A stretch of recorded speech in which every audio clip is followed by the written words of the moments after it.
Welcome and good morning from Singapore or anywhere else in the world that you happen to be right now. I'm Evan Resnick. I'm an assistant professor here at the S. Rajaratnam School of International Studies at Nanyang Technological University.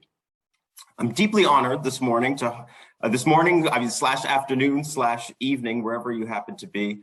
I'm honored to host today's panel webinar on Trump, Biden, and the fate of America's alliances. As I wrote in the advertisement for today's event, America's allies can be forgiven, I think, for feeling like they've experienced some severe whiplash these last 4.5 years. First, Donald Trump's election in 2016 brought into the Oval Office for the first time really since the 1930s, a US president deeply opposed to formal military alliances with other countries. Trump rarely missed an opportunity to flagellate the United States' formal allies in Europe and Asia for being parasites and free riders, and in both public and private, threatened to dissolve those longstanding partnerships with those countries. After 4 years of Trump, Joseph Biden entered the White House determined to reinvigorate and strengthen those very same security partnerships as part of a more coherent strategy of thwarting the revisionist ambitions of Russia and China. But in recent weeks, Allied anxieties have once again spiked as the United States-supported Afghan government collapsed and President Biden presided over a chaotic American military and civilian withdrawal from the country, which is now in the hands of America's longstanding adversary, the Taliban. These developments raise a series of important questions. For instance, how important are America's allies anyways? Are they parasitic free riders, as Trump claimed, or are they the keystones in the arch of the rules-based liberal international order, as Biden and all non-Trump presidents have argued since the late 1940s? Also, has America's alliance credibility really been shattered by 4 years of Trump and then Biden's summary withdrawal from Afghanistan? Furthermore, what role do informal strategic partners of the United States, such as, well, the Republic of Singapore, Saudi Arabia, Taiwan, and India, play in American national security policy and grand strategy? And finally, how can the United States forestall or even dissolve alliances between its enemies? A question that's becoming increasingly important as Sino-Russian defense cooperation continues to deepen. This webinar brings together 3 leading alliance scholars, or to be more precise, 2 leading alliance scholars and myself, to address these and other very important and pressing questions relating to the fate of America's alliances in an era of growing great power competition. Let me briefly introduce the 2 panelists for today. Jason Davidson is professor of political science and international affairs at the University of Mary Washington in Virginia. He is the author of 4 books and numerous articles, many of which deal with today's topic in one way or another. His most recent book, which he will discuss this morning, is America's Entangling Alliances, 1778 to the Present, which was published last year by Georgetown University Press. I would be remiss if I didn't also add that another of Professor Davidson's major career accomplishments is having patiently tolerated my half-baked paper presentations and what I think is now 85 panels that we've been on together at the International Studies Association conference year after year. So thank you, Jason. Timothy Crawford is Associate Professor of Political Science at Boston College. He's the author or editor of 3 books.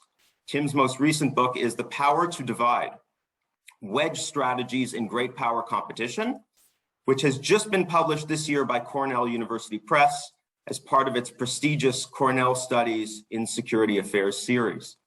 I should also mention that Tim is the proud author of both an RSIS commentary as well as an RSIS working paper. To be honest, Tim, I was a bit surprised that those accomplishments didn't appear at the very top of your bio that you submitted for today, but perhaps we can rectify that for next time. Last but not least, I'm assistant professor here at RSIS, and my own book on American alliance politics, Allies of Convenience, A Theory of Bargaining in US Foreign Policy, was published in 2019 by Columbia University Press. I would like to begin what I hope is a relatively freewheeling discussion with plenty of audience questions thrown in the mix. But I want to start by asking each of our 3 panelists, including myself at the end, to do a very quick 5-minute or so teaser trailer for their book and explain how it uniquely sheds light on the question of how the US and other great powers can manage or mismanage their military alliances. So without further ado, if I could start with Jason, if you could begin, and then we'll move on to Tim, and I'll bring up the rear at the end. Will do. So thank you, first of all, Evan, for that really excellent introduction, just setting the stage in terms of where we are in the world of U.S. alliance politics. Thanks also to Evan for doing some heavy lifting to organize the webinar, and to all the staff, RSIS staff who've put a lot of effort into this. It's without going into gory details, it's been I think over a year in the works. So it's glad to finally see it come to fruition. And then one last comment, which is I am very, very excited, despite this not being the most productive hour for me, to be involved in a webinar with two of the alliance politics scholars whom I most respect in terms of both their work and how they act and interact with others. So without further ado, just again, as Evan said, a brief summary. So this should be under 5 minutes in terms of the two central points of my most recent book, America's Entangling Alliances.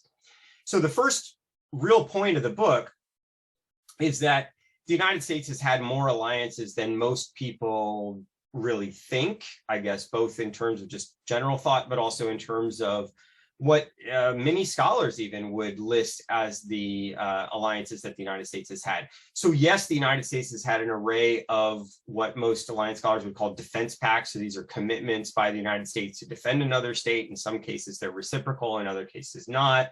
In some cases, they're in treaty form, in other cases not. So those defense pact commitments are what most alliance politics scholars refer to as the list of U.S. alliances. And yes, the United States has had plenty of those. Today would be things like NATO. It would be things like the U.S. alliance with Japan, with South Korea, Australia, etc. But what I document in the book is a variety of, first of all, additional defense pacts that haven't previously been documented, but also a list of 34 total alliances. And so that includes two other kinds of alliances that have not always been included in this category. The first additional type of alliance, I think, is probably the least controversial, which is a military coalitions that the United States has joined. So a lot of historians will recognize, and maybe even diplomatic historians and some alliance politics scholars will recognize that the United States did in fact enter into these, military coalitions. They just don't always categorize them as alliances. So I'm talking here about the coalition the United States joined in World War I and in World War II. So military coalitions are groups of countries that are fighting a great power war, and so joining that coalition entails, committing to that fight for an extended period of time. The third category is maybe a little bit more controversial. Evan referred to it briefly in his introductory comments, and that is what I term security partnerships. So this is consistent with a broader definition of what we mean by alliance, which is that alliances are agreements to further state security. That comes from the late Patricia Weitzman and her scholarship. And security partnerships are agreements by two or more states to coordinate, to cooperate, to further each other's security, but in a fashion that is short of that commitment to defend each other if attacked. So what are some examples? This would be an array of activities, not any one activity, but an array of activities that would include things like basing, that would include things like joint training, military training, that would include things like intelligence sharing. So a variety of those kinds of activities. So for example, in the early years of the Cold War, the United States engaged with some of these relationships with the Persian Gulf states, and many of those continue to this day. So like I said, its first contribution is documenting that there's these 34 alliances across the history of the United States from 1778, the first defense pact with France, to the present.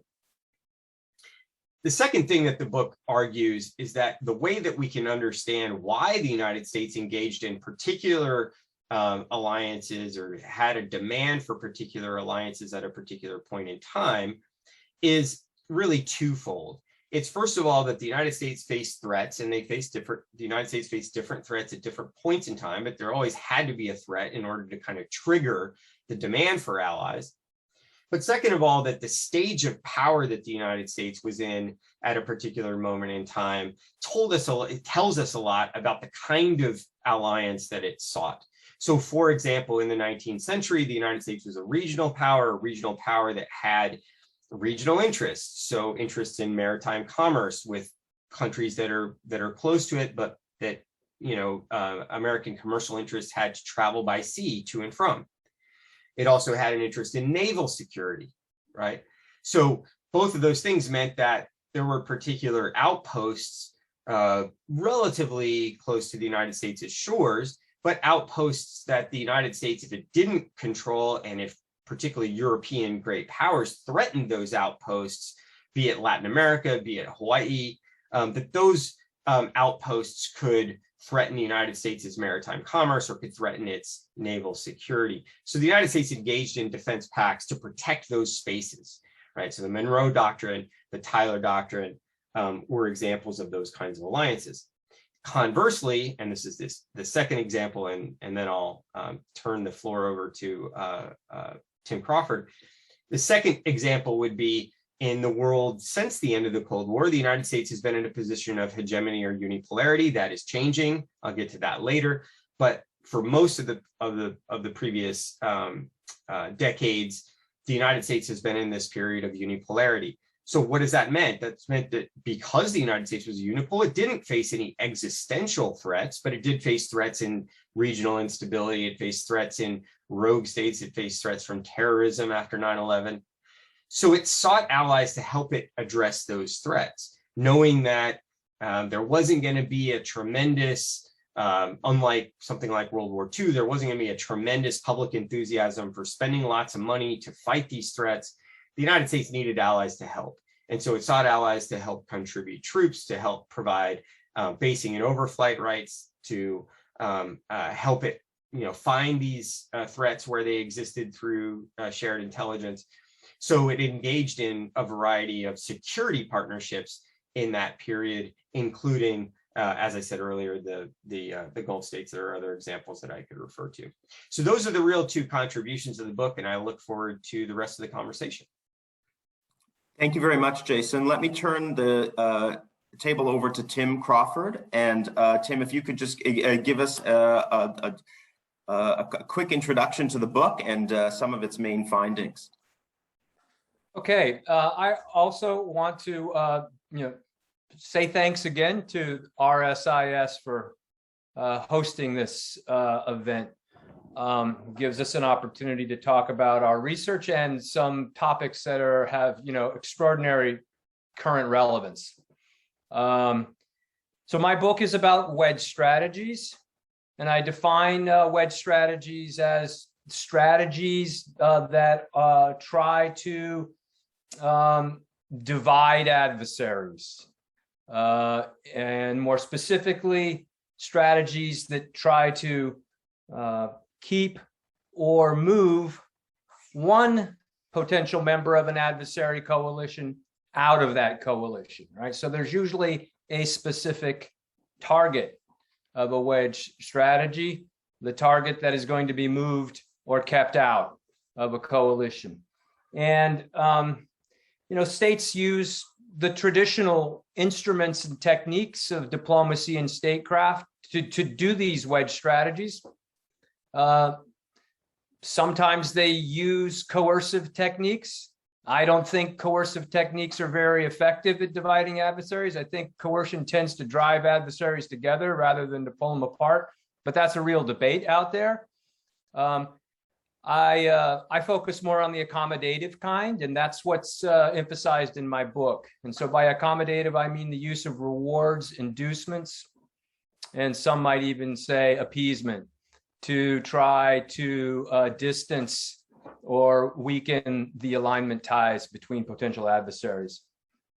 My argument is that states will concentrate efforts. This is my theoretical argument. States concentrate efforts to use, to divide adversaries with accommodation by targeting one state with concessions under certain sets of circumstances. First, if they think that the target has high strategic weight, right? Because making concessions is costly, and one doesn't want to go around making concessions to try to change the alignment of countries that are going to be weak factors in the balance of power anyways, right? So if you're going to go make sacrifices, you want to be trying to move big parts in the equation. So states tend to focus these kinds of strategies on other targets that have what I call high strategic weight. And high strategic weight means that their alignment carries significant implications for the grand strategy of the divider, whether they have to face them as an opponent in an alliance or whether they can neutralize them is a big deal. The other thing that determines whether or not states will go down the road of using a wedge strategy of accommodation is whether or not the state thinks it has usable reward power, right? If it doesn't have disposable reward power, if it doesn't think it's got a chance of being able to influence the other party because it just can't bring any benefits to bear in the bargaining, then it's not going to go down that road. So those are like the initial conditions that shape when states try these wedge strategies. And then I have, my theory lays out a number of conditions that are conducive to the effectiveness, whether or not these kinds of strategies can work. And the first one is I've already mentioned, which is, whether there's disposable reward power and whether it's strong enough to be able to compete with the target's alternatives, right? Because you get into a kind of a bidding war situation where you're trying to influence a state's alignment, but other states are too. Your adversaries may be trying to influence their alignment too. So your incentives have to be not only desired by the other side, but they have to be highly desired and hard to substitute or replace. So that's the first. The second conducive condition, condition that's conducive to success or failure, depending on it, how it shapes up, are the divider's alignment goals. And here there's just a basic intuition. If your goal is to move change a state's alignment a lot, it's going to be hard. And you're going to have to invest a lot of resources in the inducement scheme, if you will, or you're going to have to make big concessions. If you want to move the state's alignment a little, it's easier. It's not easy as pie, but it's a different level of difficulty. And so whether states choose really ambitious objectives, whether they're going to try to, for example, take a country out of the opposing coalition and bring it all the way over into your own alliance, well, that's a heavy lift, right? And so that takes a lot of work and is less likely to succeed. If the goal is if your goal is a more limited one, and all you really want to do is keep this country that's starting to trend in the direction of an alliance with an adversary, all you want to do is slow that trend down or blunt it and keep that country neutral, it's easier. And the sacrifices that you need to make to sort of bend that alignment trajectory are fewer. So that's the second major sort of theoretical argument. And then the last one is about the divider's own alliance constraints. And here the argument is, often dividers are not solo players. They have lots of attachments and obligations and strategic partnerships, as well as formal commitments to other countries. And in an ideal situation, and this is a situation when the wedge strategy is likely to work, you get all those hangers-on who have, stakes in the game, in the relationship, they all get in alignment and they cooperate in driving the wedge. And that's good for the chances of success. But often what happens is that the divider and its allies work at cross purposes, and that undermines the effectiveness of the wedge strategy, destroys the credibility of it, and can be quite counterproductive. And so, what it takes to manage those kinds of cross-cutting alliance constraints while you're trying to execute a wedge strategy is a big part of the whole story. Okay, so that's the big argument. I test out this argument in 8 case studies around World War I and World War II. I won't go into the details, but I'm happy to answer questions in chat. The last part of the book then pivots from the historical case studies to contemporary relevance. And there I look at 2 big scenarios that I think tie in nicely with today's theme. The first one is I explore the possibilities of the United States to divide or distance Russia from China as they are moving increasingly in the direction of military alignment, if not yet full-blown formal alliance. They're getting close, I think.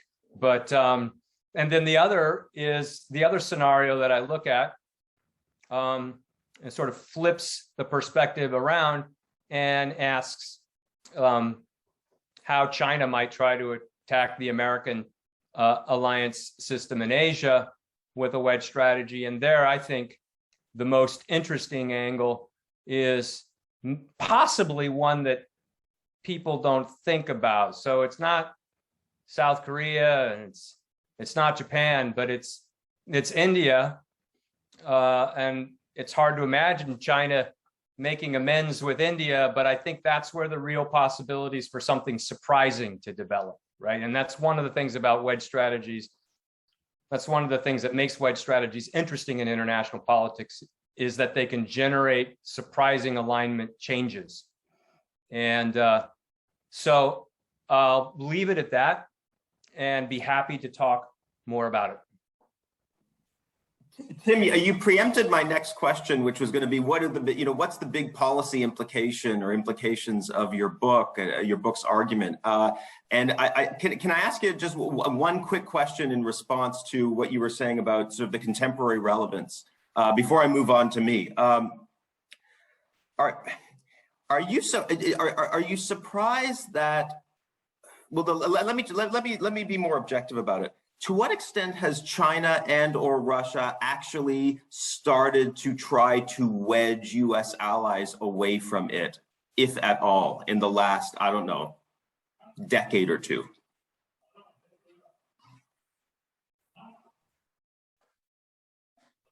Okay. In my view, that Russia is generally trying to sow division in NATO, like that's been true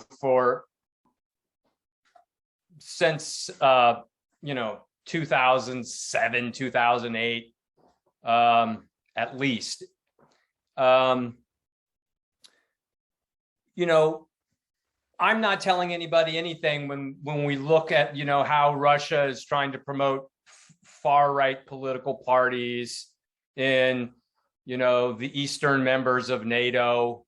There's an angle there where Russia's on and off again. Putin is working angles with Turkey.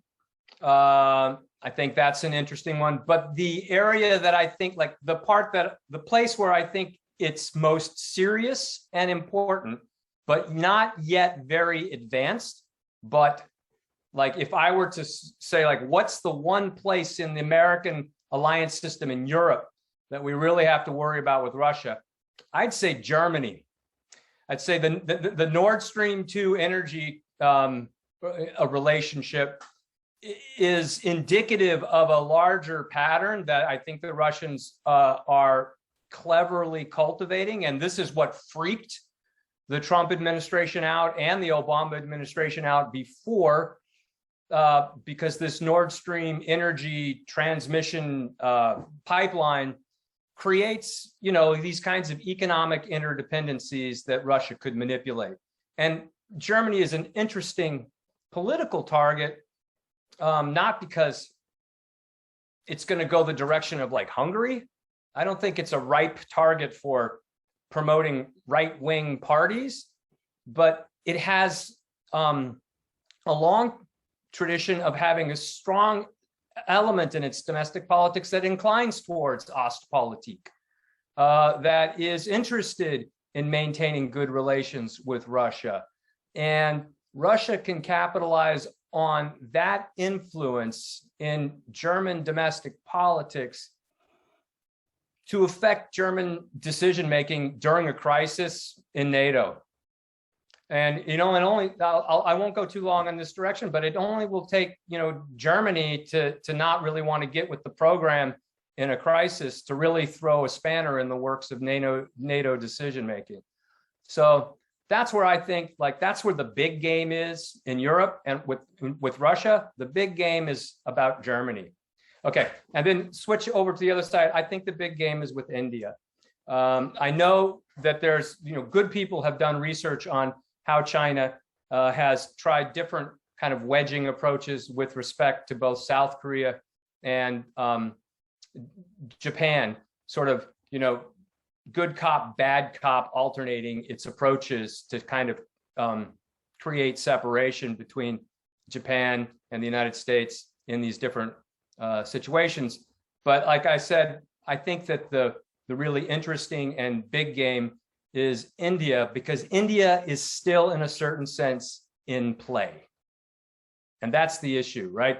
The prospects with India, for China being able to influence India's alignment trajectory are greater, because India is not yet into a fixed relationship with the United States. And it has a long-standing tradition of having a foreign policy, a position of independence and autonomy that plays well to a Chinese strategy to try to neutralize India or to prevent it from getting deeper into, let's say, a Quad alliance or something like that. Could I, Evan, jump in there? Even though since we're on this, just two additional points. Please. I think kind of a masterclass there already, just getting us started. But just the additional thing that I would say about Germany is that Germany's innate pacifism, in addition to everything else, their instinct that problems can't be solved by the use of force, and that may be part of what you're getting at, Tim, with Ostpolitik, but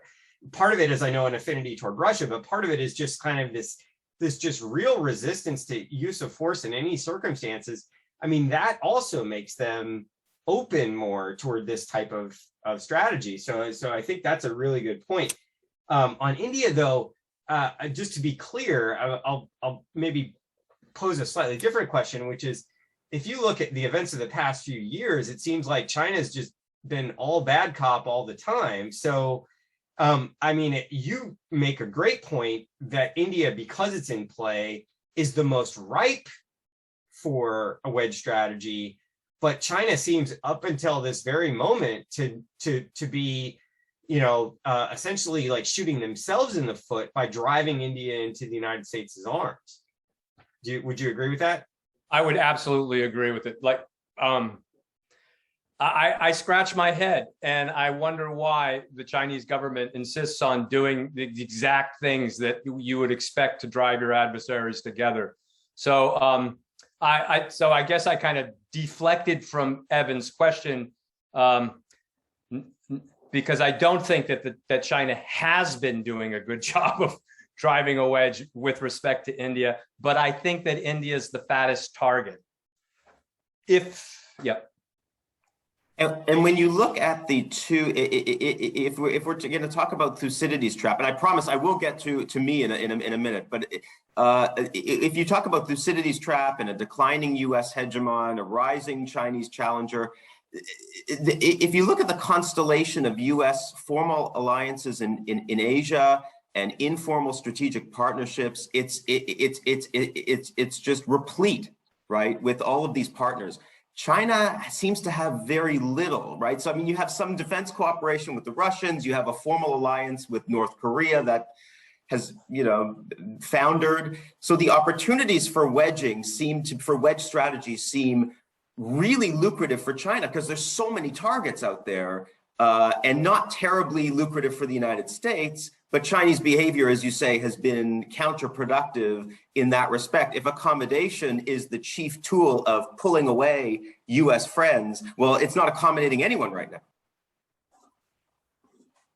Yeah, I mean, I don't want to encourage. But yeah, clearly they haven't gotten the memo, the government. But yeah, and I would just add to your last point.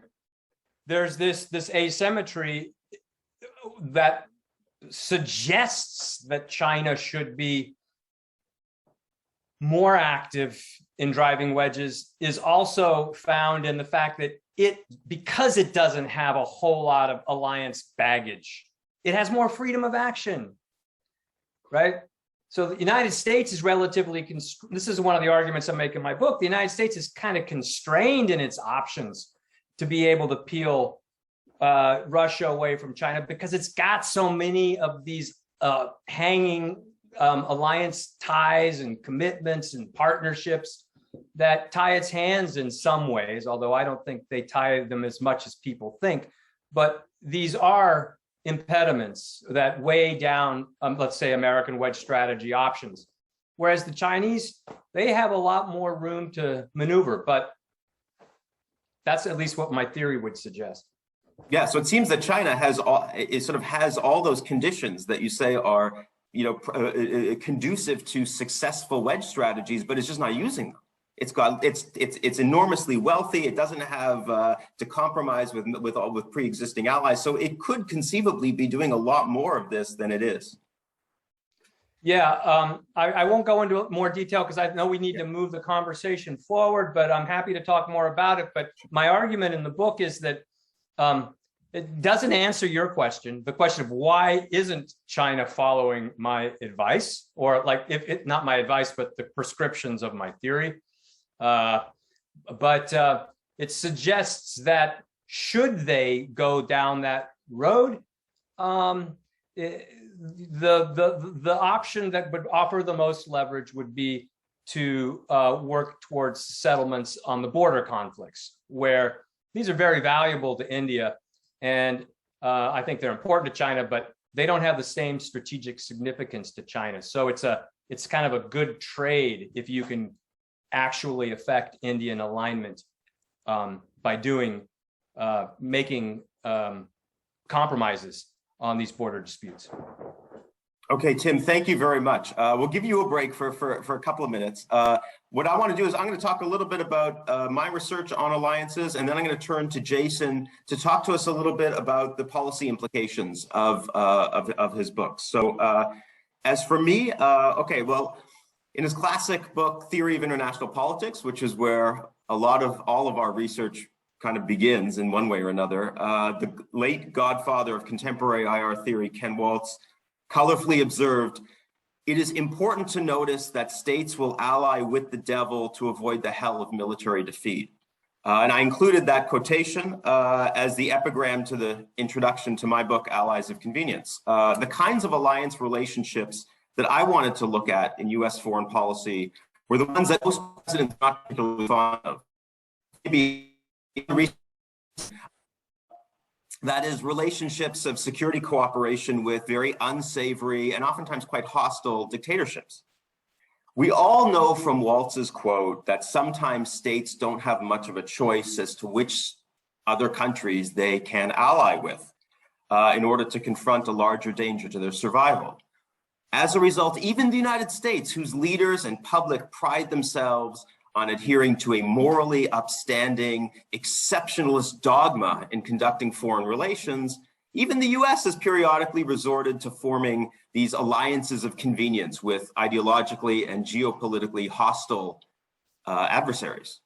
All in order to face an even greater overarching threat to the two partners. After all, as Jason discusses so well in his book, the alliance that unquestionably saved the American Revolution was forged in 1778 with none other than Louis XVI's France, an absolute monarchy which stood for all the values that the American Revolution was against, and a government that, or a country against which American colonists had fought multiple wars multiple wars over time. And then again, about a century and a half later, when America's survival was once again at stake, the administration of Franklin Roosevelt forged another unholy alliance, this time with Joseph Stalin's communist dictatorship in the Soviet Union to defeat the Axis powers. After America's rise to superpower status at the end of the Cold War, at the end of World War II, the Cold War conflict against America's old Soviet ally led to the formation of a wide array of additional alliances of convenience between the United States and a whole series of minor former villains, from Marshal Tito's Yugoslavia to Mao Zedong's China to the apartheid regime in South Africa. Perhaps most infamously, in order to balance the danger posed by Ayatollah Khomeini's Iran during the 1980s, the administration of Ronald Reagan made common cause with none other than Saddam Hussein's Iraq. The 9/11 terror attacks in 2001 brought with them a whole new slew of dubious US allies, ranging from the House of Saud to Muammar Gaddafi's Libya. It's not terribly surprising that in the face of overarching danger, US leaders have reluctantly acquiesced to these alliances of convenience with unsavory autocrats. The key question for me was how the United States manages those alliances, particularly those that the United States has struck after World War II, since it became a full-fledged superpower. Given that since it became a superpower in 1945, the United States has been the most powerful country in the world, and many of its allies of convenience have been small, weak states, all located much closer in proximity to the shared dangers that precipitated the alliances with the United States. One would expect that Washington would be able to have its cake and eat it too. In other words, US leaders should have been able to engage in effective security cooperation with these allies, while simultaneously conditioning its support to them to major reforms on the part of the more dependent allied state, right? So yeah, the US should have been able to strike these alliances of convenience with unsavory dictatorships and then force them to behave better. And the reality, as I discovered, is that US leaders have habitually mismanaged these lopsided alliances. On important national security issues in which the policies of the United States and its allies of convenience diverged, American leaders often allowed the ally to continue getting away with bad behavior. Again, even though the balance of power overwhelmingly favored the United States.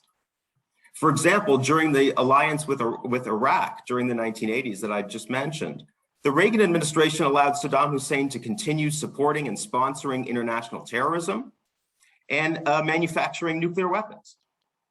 After Richard Nixon's momentous trip to China, which sealed the Sino-US alliance of convenience against the Soviets, Nixon and his successors largely allowed Beijing to have its way on such important issues as the resolution of Taiwan's status, China's staunch support for the North Vietnamese communists in their war against the Americans, and Beijing's sale of nuclear materials and ballistic missiles to problem countries in South Asia and the Middle East. I argue that the reason for this lies inside of American domestic politics. The United States political system is a chaotic one, and it's characterized by the diffusion and fragmentation of policymaking power. The separation of foreign policymaking power and the checks and balances built into the US Constitution make it very difficult for senior US leaders to effectively pursue the policies they want in the face of opposition from Congress, from the general public, and even elements of the vast US executive bureaucracy. Since forming an alliance with a bitter enemy is always going to generate lots of domestic controversy and opposition, American leaders, as I argue, become obsessed with mobilizing as much domestic support for those alliances as they can possibly muster in order to keep them going against this shared threat that they have to confront. As a result, US leaders will try to appease skeptical domestic audiences by presenting an artificially wholesome and benign image of the ally of convenience, thereby ignoring or minimizing its continuing sins. You might call this the Uncle Joe phenomenon. During World War II, President Roosevelt and his colleagues and sympathizers referred to the murderous Soviet leader in very kindly avuncular terms as Uncle Joe, and downplayed Stalin's evil behavior in order to make sure that the anti-Axis alliance stayed together to win the war, and that enough US domestic support existed to keep the alliance going. So in short, my argument is that the US ends up typically paying a very high price for its periodic resort to forming alliances of convenience. And oftentimes America's former allies of convenience become its current adversaries, as the instances of both the Soviet Union and Iraq clearly demonstrate. So that's my research. What I want to do is swivel around back to Jason for a moment.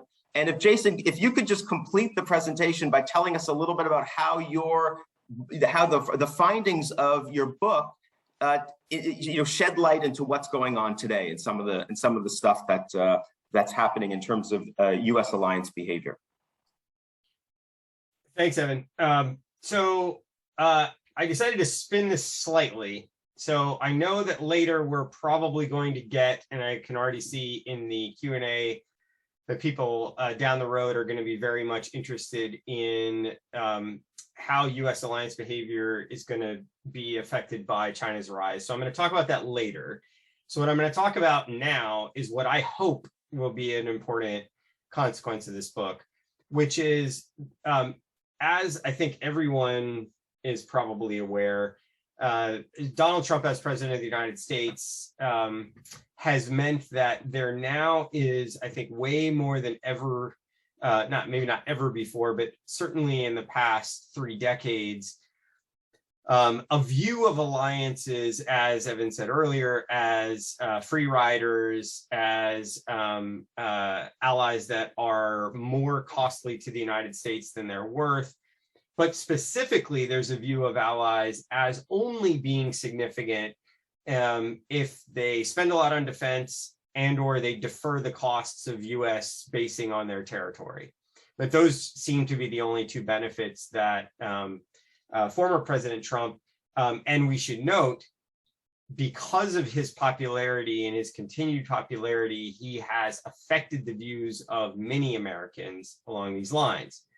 So what I hope will be an important consequence of this book is documenting, pointing out that one of the many reasons, or some of the many reasons, that the United States has entered into new alliances in the post-Cold War period, including, by the way, expanding alliances under Trump's presidency, was because of the benefits that those allies provide that have nothing to do with their aggregate defense spending, have nothing to do with their payments for offsetting US expenses for basing on their territory. So these include things like the rather large contribution that US allies made to coalition operations in Afghanistan and ISAF. Yes, there were caveats, but over 1,000 allies, allied troops lost their lives in that fight. There were at peak, there was at peak a significant allied contribution relative to the United States and relative to most other post-Cold War operations. This is something that we need to recognize. The ability of the United States to use bases around the world to engage in military operations when it perceives doing so is necessary is an important contribution. The stability provision activities through, for example, peace operations in Bosnia and in Kosovo, these are important contributors to the United States' national interest. So what I hope will be a contribution to this debate is recognizing that allied contributions come down to things more than just defense spending. There are also all these other things that allies do to facilitate U.S. military operations when they're in America's national interest. And Jason, I just want to focus on one line in particular from what you just said, and ask you to expand on it. You mentioned that, far from actually dismantling U.S. alliances, in some respects, Trump was actually expanding the U.S. alliance network according to your more sort of broad conception of what alliances are and do. So would you say that, this notion that Trump was the sort of viscerally anti-alliance and trying to dismantle the post-1945 U.S. alliance network, that is not only overstated, it's wrongheaded? That's absolutely correct. Yes. And just on that specific question, because we could talk more later about Trump's behavior versus his statements with existing alliances, existing allies. But we know, what I was referring to specifically is Trump had the power he could have chosen not to certify NATO's enlargement to Montenegro and then North Macedonia. Both of those happened on his watch. What happened actually as the book was coming to fruition, which is why it's not in the book, is and I think Tim was kind of implying this before, the U.S. has, according to my definition, really developed a security partnership with India. And yes, that had prior feet in the Obama administration and even the Bush administration before it, but Trump certainly could have called an end to that if he had chosen to do so, and his administration furthered it. The same with Vietnam. I think Vietnam today, you look at Vietnam and it looks like a nascent, if not existing security partnership that maybe is on the road toward becoming an actual defense pact at a point in the future. And again, Trump could have backed that off. So aside from even the discussion of existing alliances and what he did, and I've got a couple caveats on those that we might get into later, but in terms of new alliances, he was all for them. I want to follow up both to you and to Tim, because Tim also mentioned the importance of India and how if China were to behave pragmatically going forward, it would try its best to sever India dislodge India from its growing defense cooperation with the United States. We have two questions from two RSIS colleagues of mine, Alex Sarafianto and Haridas Ramasamy, asking about the Quad, right? Could you, and there is, I don't know to what extent the Quad is being discussed in, in the northeastern United States, in Washington, in Virginia, in your classroom, in Virginia, in Boston, but everyone's talking Quad here. The Quad is seen as a big deal. What do you both make of it, and how does it bode? What is it, and what are its prospects in light of some of the stuff you've already been saying? So, I don't know who wants to take that on first.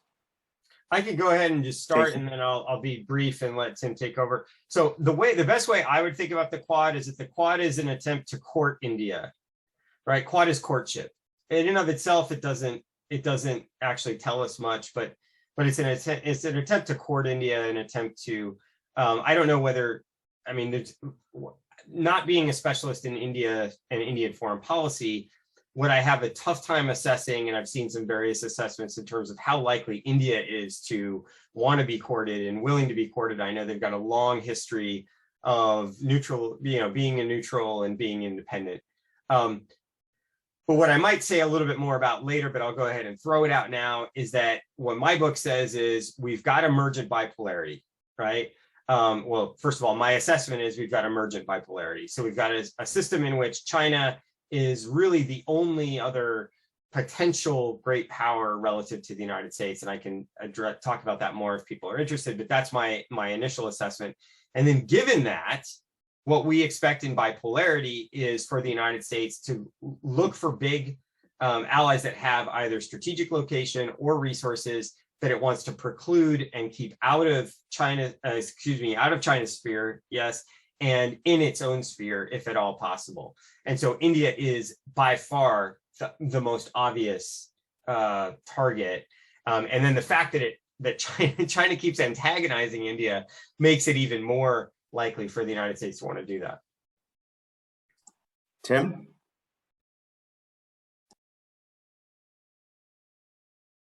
Tim, if you can unmute. Yep. Sorry about that. I don't have a lot to add. I agree with Jason that as a practical political matter, the Quad is a way of dressing up Americans' courtship of India in a bigger multilateral package. At the same time, the United States is pursuing direct bilateral exchanges with India, and putting in place understandings on intelligence sharing, on naval-based visits that allow, exchange of technology, and but anyway, so there's a lot of this kind of, it's not completely secret, but it's kind of a little below the radar, certainly less dramatic than a formal alliance declaration, although there has been a lot of high-flying rhetoric over the last few years, coming especially from Washington, about the importance of this. Just the renaming of America's Asia strategy as the Indo-Pacific strategy. And when Mattis and those folks are rolling it out, they are tipping their hat to India over and over. India Ocean, in the Indian Ocean, India. It's all about, so, and I think the Quad is one of the vectors, like Jason suggests, but I think it's also, if you think about it in terms of like the diplomacy of deterrence, I think it's an effort to signal right now that's kind of, it's not cheap talk, but it's you're kind of making the Quad seem like it's bigger than it is, to pose the prospect to China that if it continues to challenge the status quo, or our definition of the status quo in the South China Sea, that it will be confronted with a coalition. And then finally, with the Quad, one of your people who's asking the question here raises a nice point, which is, and I'm sorry I lost track, but it also offers a platform then for branching out from the four to roping in other countries in the region into a kind of a broader network. And yeah. We also have a great question from Donald Hughes, who I apologize, I don't know, about the Belt and Road Initiative. Tim, we came to a relatively negative verdict on China's diplomacy as far as wedge strategies are concerned. China seems to be doing a good job of isolating itself against the U.S. alliance network, which, as you and Jason have both quite eloquently articulated, is getting stronger. It's not getting weaker. What about the Belt and Road, this multi-trillion-dollar economic statecraft initiative? Is that a form of wedge strategy? So, Donald, thank you for that question. I saw it and I've been mulling it over. My answer would be, first of all, it's a good question, but my answer would be it's a potential instrument of a wedge strategy, but it's not clear to me, like in terms of how I conceive or define of wedge strategies, which are the specific targets. So you're laying down an infrastructure that can be leveraged for economic influence in a variety of contexts. I guess what I would think it would be, and maybe Donald knows more than I do about the Belt and Road, but maybe Pakistan as a primary target of Chinese influence, which it already has a lot of influence with. but also maybe some of these smaller countries in the Indian Ocean perimeter, and maybe the Middle East, right? But in my mind, you would have a wedge strategy per se would have a more clearly defined target set, as opposed to sort of a general infrastructure for influence that hasn't yet been fully capitalized upon. What I want to do now, I want to take one more question. I think I'm gonna try and address it myself because I think it seems to fall in my wheelhouse. And that's from Bhavani Krishnasamy.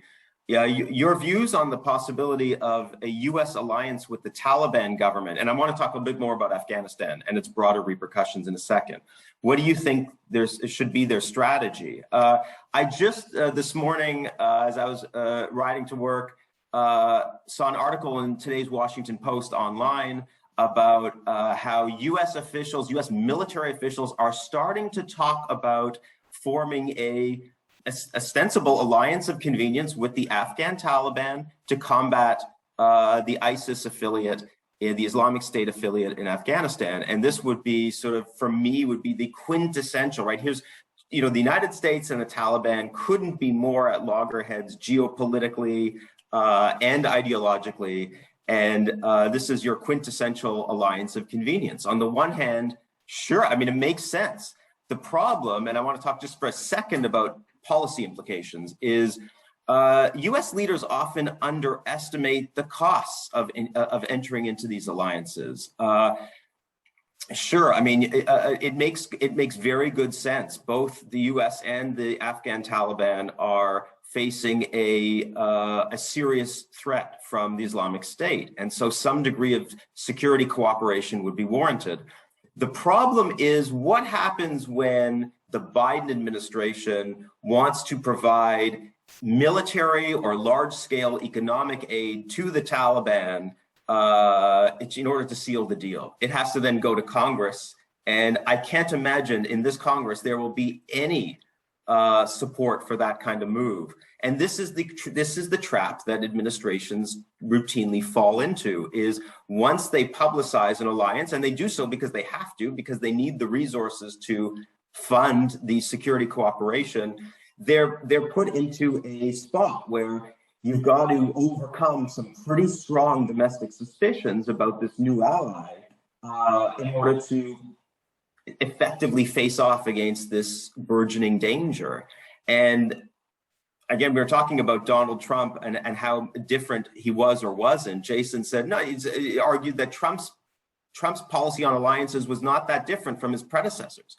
I would say the same thing about Trump's policy towards U.S. allies of convenience. Trump's sort of obsequious behavior towards the House of Saud that everyone was laughing at and sort of, grimacing about, it falls in a very sort of long lineage of U.S. presidents kowtowing to, the Saudi monarch and kissing up to the Saudis and vetoing bills that would restrict military aid to the Saudis. So Trump may have been, more overtly obsequious than some of his predecessors in dealing with sort of otherwise nasty or odious governments that could help the United States, but he really didn't. It was a difference maybe in incremental terms, but presidents have been doing this, have been behaving this way towards the Saudis since Truman.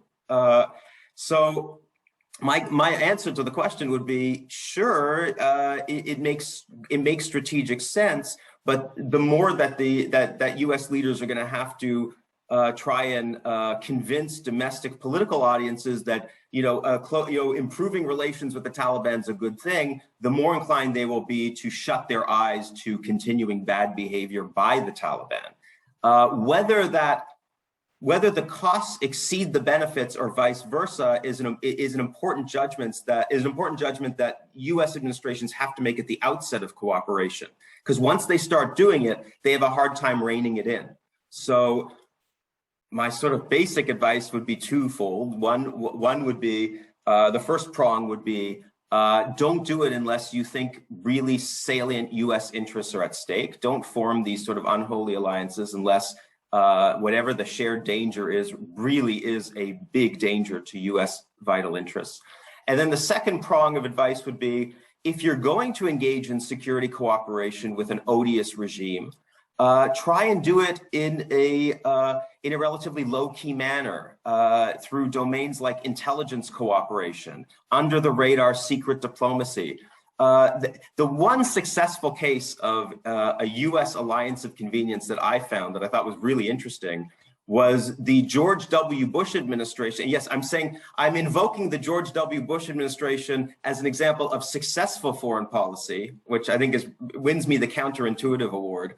But its management of Muammar Gaddafi's Libya was actually really shrewd in that after the 9/11 terror attacks, both the US and Gaddafi had a very strong shared interest in combating Islamist terrorism, and they engaged in lots of useful intelligence sharing and under the radar diplomatic cooperation. But at the same time, the Bush administration did not publicize the relationship until 2003, when Gaddafi made the huge concession of giving up his nuclear weapons program. And only then did the Bush administration come out and say, we are going to establish closer relations with this longtime adversary, which Ronald Reagan called, Reagan famously called Gaddafi the mad dog of the Middle East. But it was only after 2 years of under the radar cooperation, yielding Gaddafi's monumental concession of giving up his nuclear arms, that the administration came out and said, okay, let's take this public. In which case it defanged domestic opposition in the United States. So the U.S. can do this, and the track record shows that there are cases where the U.S. leaders can manage a relationship, a strategic relationship with a very unsavory dictatorial regime, but it's not easy to do, and the circumstances are quite limited in which it can do it successfully. So having said that, I want to talk a bit about Afghanistan. There is a lot of mainstream media inside the Beltway kerfuffling about how the Biden administration's summary withdrawal from Afghanistan has shattered America's alliance credibility. Jason, I wonder if you could start us off in discussing the extent to which that's true or not. Yeah, I mean, in a nutshell, no. It is absolutely not true, in the sense that, there's been some stuff floating around, some really good elaboration on this point. But the initial point is just that the United States did not have an alliance with the government of Afghanistan. It did not have a defense pact, with the government of Afghanistan. It did not have a formal commitment to defend Afghanistan. If Joe Biden had said, we're going to withdraw from our troops from Afghanistan, however, we're going to guarantee the territorial integrity of Afghanistan, and we're going to guarantee that the Afghan government remains in power and that the Taliban remains, a fledgling force. If it had made that kind of commitment and then had allowed the Taliban to take over, that would then put in doubt the U.S. credibility of commitment to allies. But what we know, in fact, instead, what happened is the United States, at least certainly not in recent years, did not make any such commitment to the Afghan government. We know that most allies understand and distinguish, and there's a fair amount of academic research on this, that countries distinguish between commitments to allies and other kinds of decisions that countries make. So on the basic question of credible commitment to allies, the answer is no. I would say two other very quick things. One is that the Biden administration, like the Obama administration, did, I think, make a bit of an error in this case, a number of errors, but the specific error in this case with regard to allies is that it probably could have done a better job consulting with allies, and probably could have, I think, would have made better policy had it made some concessions to allies in terms of how it was going to withdraw, the specific deadline, for example, getting allies on board with that, having a greater discussion with NATO as well as the NATO allies about how to deal with the evacuation issue and refugees and all those sorts of things. So consultation. And then the other impact really on alliances, I would argue, is that I do think it is very much the case that the United States' reputation at this point for competence in policy making and in the execution of decisions is being questioned. So this is not a question about, if tomorrow Russia invades the Baltic states, will the United States come to their defense? It's more a question of, if the United States engages in military operations in a year from now and asks allies to come along, are allies going to be sure that the United States is going to be able to actually do what it says it's going to do in a competent fashion? And will it consult with allies along the way? Tim?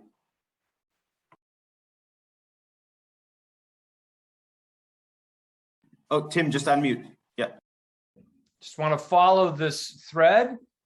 Again, I find myself largely in agreement with Jason in terms of the implications, but it's an opportunity when we talk about these, concerns that come up about American credibility, and there's always this kind of rending of the garments and anguish over how much more damage have we done to our alliance credibility. But there's an opportunity here to connect to a question that was posted by Wendy He. I don't know if I'm pronouncing that correctly. I'm sorry if I'm not, but and there's a lot in that question, so I can't draw a connection to all of the components of the question, but she starts off with a really good general one, which is, what is the role of emotions in alliance politics? And I would say that especially in relation to these recurrent crises that come up where there's a lot of feeling of shame and disappointment, expectations of being consulted. We often find in alliance politics that people get really offended and hurt because they don't feel like they've been adequately consulted. And that reminds me of a really interesting discussion about this kind of, these expectations of consultation that are so central to alliance relationships. And as Wendy says, managing relationships is an important part of in Glenn Snyder's book, Alliance Politics, and he talks about this halo of expectations. And what happens when you have alliances is that the countries agree to do certain specific things in their contracts. But then all of these other expectations come into play, and you start to think that you expect that your allies are going to have your back in all sorts of situations, even if they've never promised that they would.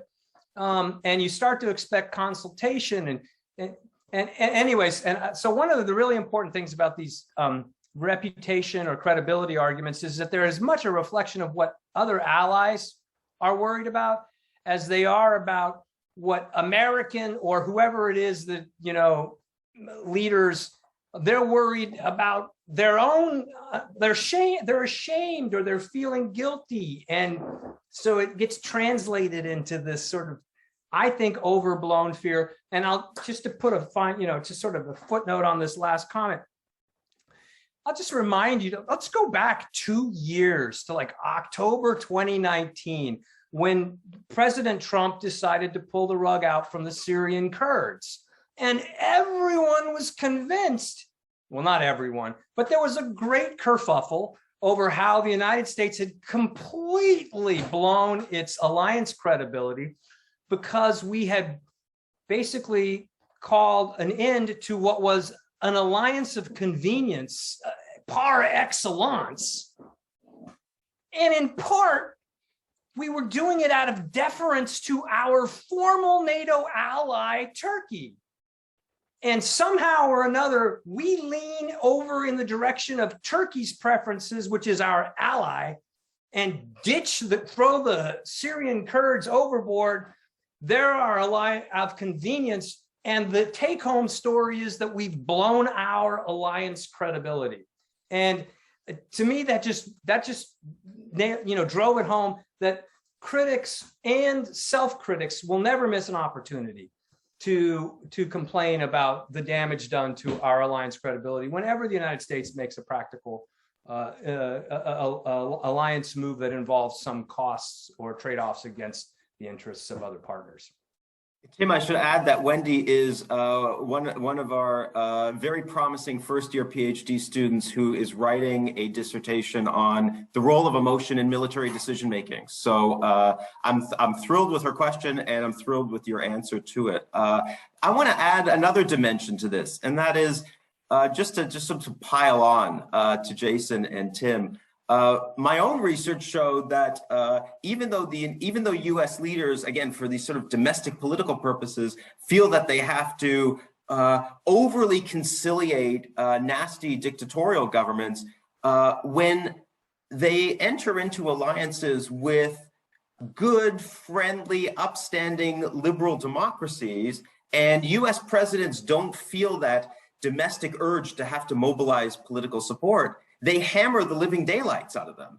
And the US acts like a big power bully, not towards Saddam Hussein's Iraq, not towards Mao's China, but towards the UK, our special relationship partner, right? So if you look at the history of US alliance relations between, between the United States and the British, it's just one massive British disappointment after another, right? Running from, I looked at the Korean War, where the Americans could care less about consulting with the British on anything, even as they kept demanding more and more British resources for the defense effort, as you know, for the war in Korea, as well as for the Cold War, bankrupting the British economy.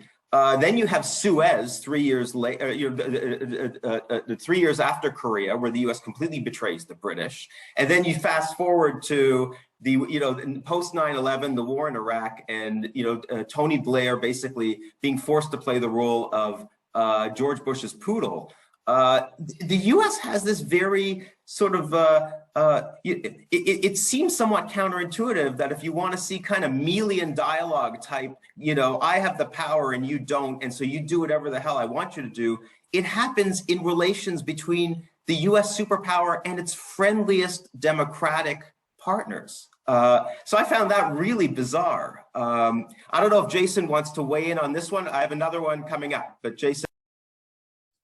Yeah, well, I mean, just really quickly, just to kind of add on, I guess, along the same lines.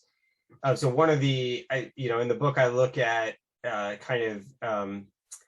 shared identity, which really comes down to like, do we have like a common political culture as an alternative explanation? What I find is time and time again, the United States enters into alliances with countries that it doesn't actually really feel an affinity to. And so sometimes it's racism. In other cases, it's entering into alliances with, Salazar's Portugal, or, a non-democracy in South Korea. I mean, on this specific point of how the US interacts with democracies, I don't know that I would completely agree with the assessment, but I would get pretty close in that certainly the reality, I don't know that it's always quite as abrasive as one might think based on what Evan just said, but the reality is that the United States has a relationship with the NATO allies, relationship I'm the most familiar with, where the allies respect US power in the sense that they defer to the United States. I mean, to go back to this Afghanistan decision, none of the allies had the capability or the desire really to stay. I mean, and this is kind of what Tim was getting at. This is them after the fact, complaining, kvetching, basically saying like, we're unhappy with the outcome, so we're going to criticize the United States for something that we know we could never do. And so we're going to criticize the fact that we weren't consulted, as a way of kind of expressing that, what Tim referred to as that shame of right. So they're also recognizing that there is nothing that could be different about that relationship. And they're not really fundamentally, I think, upset by the lack of consultation because they see it as normal. we've got a lot of fantastic questions, and Tim, one question from I want to hold on this for a moment. We have a great sort of more theoretical question from Hannah Sworn on whether rising powers have a more difficult time employing wedge strategies than status quo ones. But before we get to that, I just there's also Donald Hughes has asked another question, which I want to kind of manipulate a little bit. And that's on ASEAN sort of caught between, Southeast Asia caught between the United States and China. And this goes to both of you. It's the perfect question for both of you, which is, okay, there is a cottage industry of academic work that right now that is dealing with the concept of hedging, right? The idea of the countries of Southeast Asia not wanting to make a choice between the United States or China and hoping to have the best of both worlds by staying equidistant between the two. Could both of you speak a little bit from your respective vantage points about the fate of Southeast Asia and the likely consequences of efforts by countries, including this one, Singapore, to do the best they can to avoid falling into one camp or another? And well, Tim, let's start with you and then go to Jason.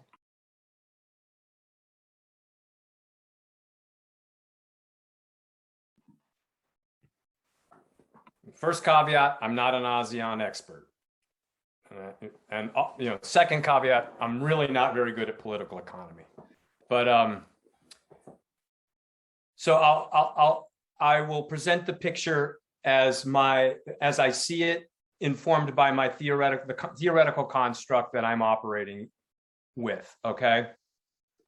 But when I look at Southeast Asia and what the United States, what I'm sure the United States is doing with the Indo-Pacific strategy, with the Quad, or what I think it's trying to do, and what I think China wants, but I'm just projecting my sort of assumptions onto that side of the equation.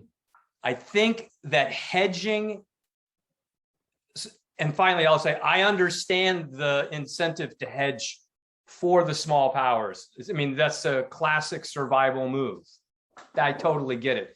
But in terms of the way it shapes up, I think a lot of hedging in Southeast Asia is a win for China, and it is a loss for America in the sense that what the United States wants to do is to build a ready coalition to balance against China. And if it doesn't actually have that coalition in being, it wants to build a simulacrum of one, right? It wants to build something that looks like it's heading in that direction, so that will start sending to China all of these deterrent signals, right? So very quickly, like in 1939, when the British finally decided that they had to really get serious about deterring Germany, right? They started making all of these guarantees to this, that, and the other Eastern European country. And they knew that they didn't really have an alliance system worked out. They were scrambling, but they wanted to make it look like they were getting an alliance system together. Because, and if you read the diplomatic documents, you know that they're trying to create this impression in Berlin that Germany will certainly face encirclement if it gets out of line again. And I think that's what the Americans are trying to do. They're trying to create this impression of imminent encirclement if China pushes too hard, and hedging. I don't think the United States expects too much from Vietnam, although we do want to woo them. But these other countries, I think we would like to see. We certainly don't want to see the Philippines distancing itself from the United States and its sort of security commitments the way it did a few years ago. We don't like that. I mean, that's not a good signal. But Tim, if I could just follow up for just 1 second. On the one hand, as we said earlier, Southeast Asia and ASEAN is perfect fodder for China to be doing to be wielding all kinds of influence against the US. All these countries are now more dependent economically on China than they are on the States. And it's lavishing hundreds of billions of dollars in infrastructural support with the BRI.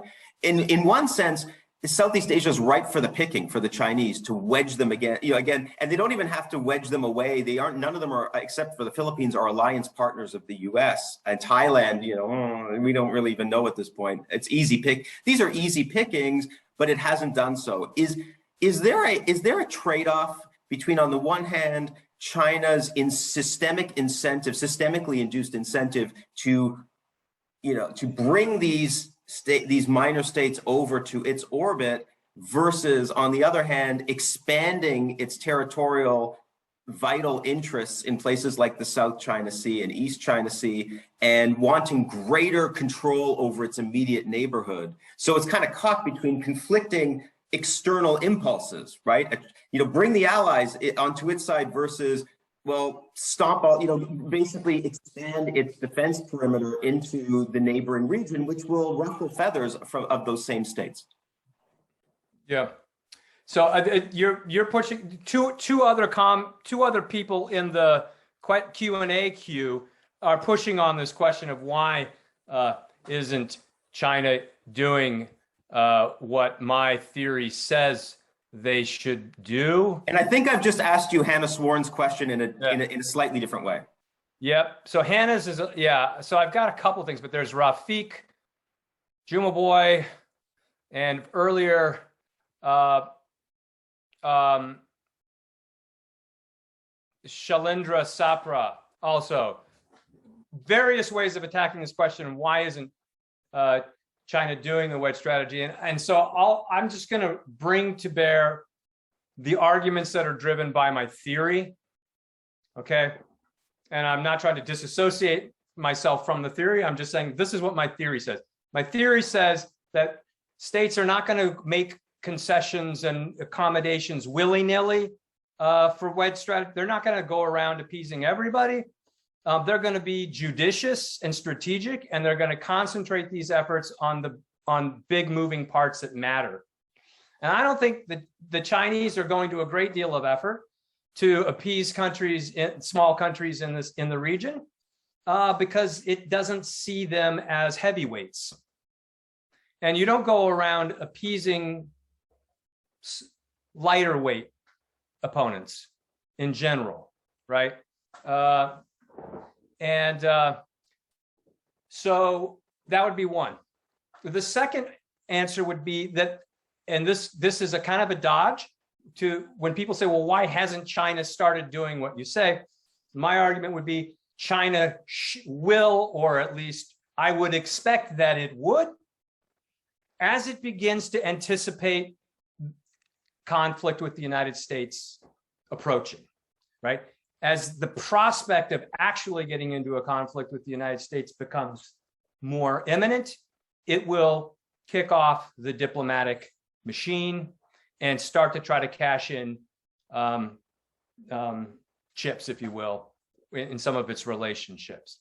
But that's not a very satisfying answer, because it leaves open the question. It's kind of a circular answer. Like, so, well, why is China not doing? Well, because China's not worried about it yet, or not worried enough. Let me turn the tables to Jason. Jason, what's your take on ASEAN hedging, strategic partnerships between the U.S. and most of Southeast Asia, and of course the two sort of remaining alliances with the Philippines and Thailand? Yeah, so I mean, I think Tim did a great job, and I agree with most of what he said. He's more the wedging, not more. He is the wedging expert, I think, in the world. So I'll defer to him on most of that. What I guess I would add is just the note that what we know about bipolar systems is that allies, the great powers do tend to try to gobble up as many allies as they can, and they do that by either carrots or sticks, right? So, and however, right? And so first of all, the United States is likely to try to maintain the alliances that it currently has, and the United States is likely to try to acquire some new allies. What I would say is it's more, I love Tim's point about saying that not all potential allies are of equal importance. So certainly, you know, India is the biggest actor in play, but we also want to think about either the resources or the geostrategic locations of potential allies, and those that have either more resources or better geostrategic relations would be more attractive, and thus we would expect either the US or China to do more things to get them on board. But it's not to say, to go back to hedging, it's not to say that it's impossible to hedge. I mean, Yugoslavia did a nice job of it, right? Despite the Soviet Union's attempts to, you know, to bring it into the fold. So we have examples from the Cold War of states that were able to sustain a sort of, you know, neutral status or quasi-neutral status. And that's what I expect that we will see in this context as well, either through you know, the fact that they're maybe not as significant as other places or in terms of location or resources, or just in terms of their own will and ability to refuse the carrots and sticks of either of the great powers. Jason, I'm going to do something very unfair to you right now. We have 4 minutes left, and I'm going to ask you a powder keg of a question that you couldn't possibly answer in, you know, 3 minutes, but I'm going to force you to do so. Because I feel like we really need to cover at least this for a moment. The U.S. relationship with Taiwan is not a formal alliance. The Taiwan Relations Act falls short of that, but it's ambiguous. Where does Taiwan fall in your typology, and what are the consequences in 3 minutes? Okay, so at the moment, Taiwan is a security partnership. I think we'd have to call it a security partnership. Now. It does I think straightforward application of my argument, and I can't see any other way of applying it than this is, and that's the fortunate thing, I can be relatively concise, is that with emerging bipolarity, it makes perfect sense for the United States to engage in a defense pact relationship with Taiwan, in the sense that Taiwan has the location, a critical location relative to China, and that if China were to regain control of Taiwan, that would be a game changer in the Asia Pacific. On the other hand, what we have to admit is, I guess this gets a little bit into another part, so I'll tease this because it's a part of the book that I haven't really talked about, is one of the things that I found that I think surprised me the most was how little American policymakers in making these alliance commitments were really serious about the potential costs and risks of those alliance commitments. The only real difference was the 2 world wars, where there was actual fighting taking place, and they could, you know, and people back home could see the lives being lost. I think if we got to a point, and this is what the last thing that I would say on Taiwan is, if we got to a point where it looked like conflict was imminent, I think that would make a commitment a lot less likely than it would be if it seems like conflict is in the distant future. And then the idea is, well, if we make a commitment to Taiwan, that's actually going to deter China from engaging in action. I would also add one little additional point, which is I do think it both is possible and it would be absolutely essential for any American administration to say this commitment is contingent on no change in the status quo in terms of declaration of independence or anything along those lines. Yeah, I'll stop there.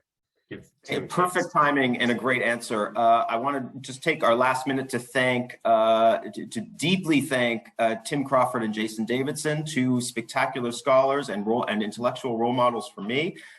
This was a great discussion. I want to thank the RSIS events team, especially Anthony and Scott, who have been overwhelmingly patient with the 3 of us over the last few weeks and our quirks and technological ineptitude. I speak for myself, actually.